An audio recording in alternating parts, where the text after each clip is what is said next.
Alright, who's ready to fly? Yeah! Hey, welcome to MESArcFF Foam Fighter. Just me, Mr. Marshall, and I got Jake here. We're back to Charlie's tip series. And one of the biggest questions that came across Charlie in his research with our students is binding.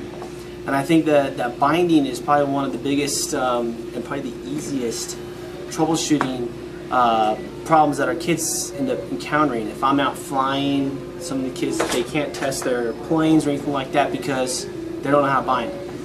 So we got two different binding options here. One is for the aircraft, and then for the fixed wing aircraft, and then the other one is for the multi-rotor. So I'll do the fixed wing, and then Jake can take over with the multi-rotor. So here we have our little MF35 Mini, and we got it all hooked up. One of the things too is for the kiddos to make sure that your receiver and everything's hooked up. We won't go into great detail about the multi-rotor. Maybe we can do that in a different episode, Charlie. But for this one, we want to make sure that our ESC is connected to the throttle. We want to make sure that we're running a mixed setup here. So one of our servos is going to the ailerons, and then the other servo is going to one of the elevators or aileron slots because we're running a mix. Okay, we're using just the DX5. That's mostly what our kids use.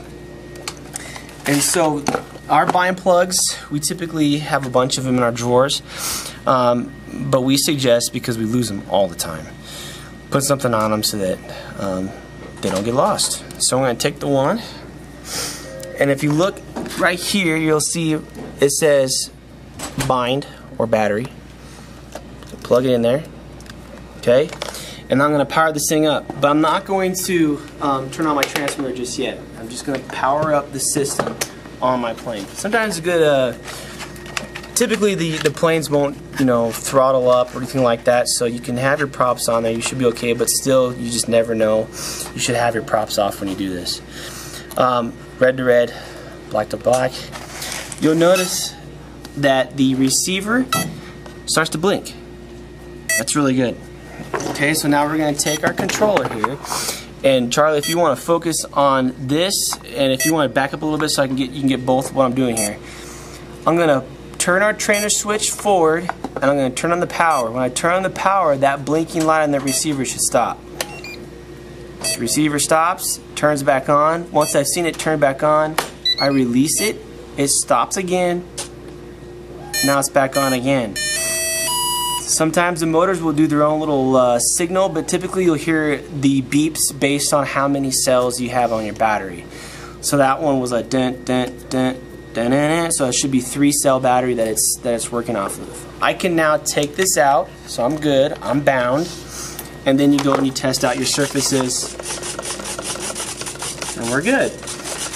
Now getting into our 5-point check or anything like that, we'll do that in a later tip series. But now I have a workable plane that's ready for flight. Now when I turn this thing off, I just want to make sure that I keep my transmitter on, unplug this, and then I go and I click that off. If I'm going to turn this back on again, I do not have to bind back to it. All I have to do is turn my transmitter on first. Come in here, red to red, black to black. You should see automatically it's all hooked together. I'm good to go. Okay?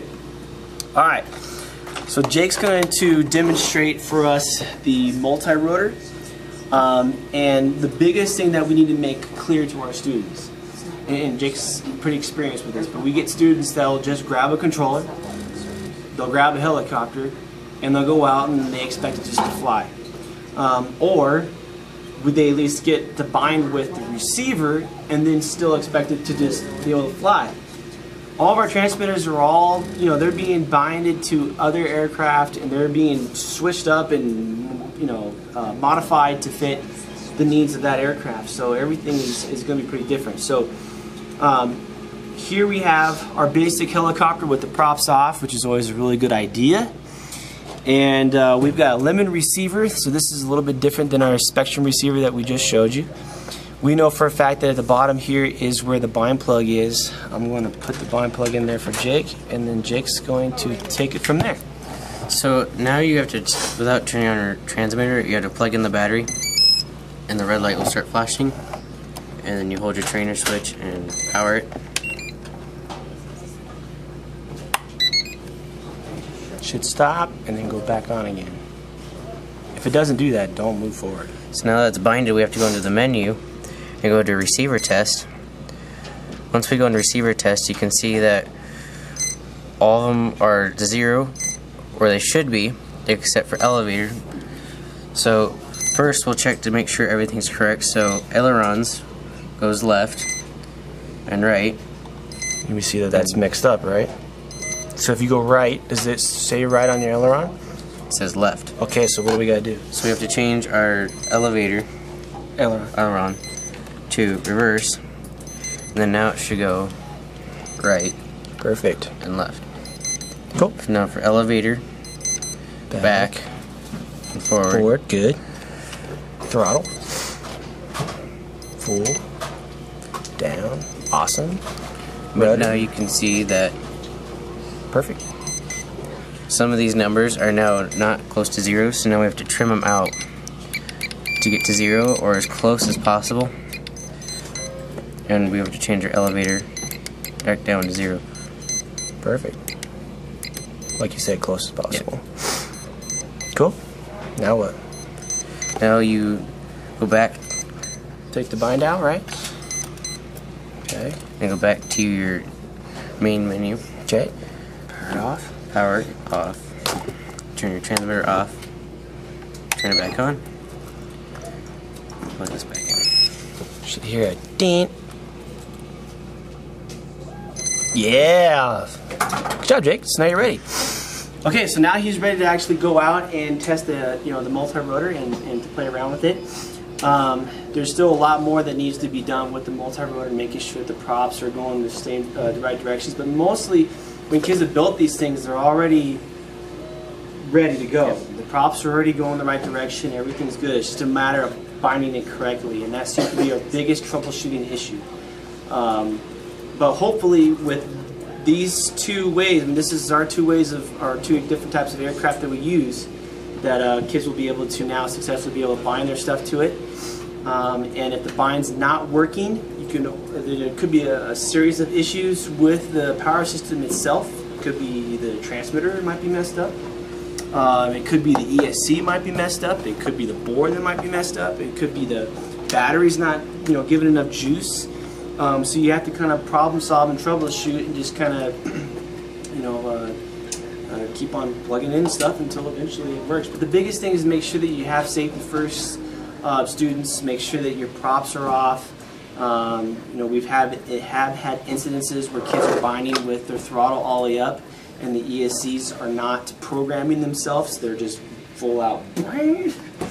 And we've had that happen before, so we need to make sure that we have safety first and take those props off when we do bind our stuff and take good care of it. So. Other than that, I'd like to thank you guys. Thanks, Jake, for helping us out with the binding tip today. And like I said, if you guys have any questions or comments to leave for a future tip series for Charlie, by all means leave it in the comments below, and we'll make sure that we try our best to answer them. Thanks for watching.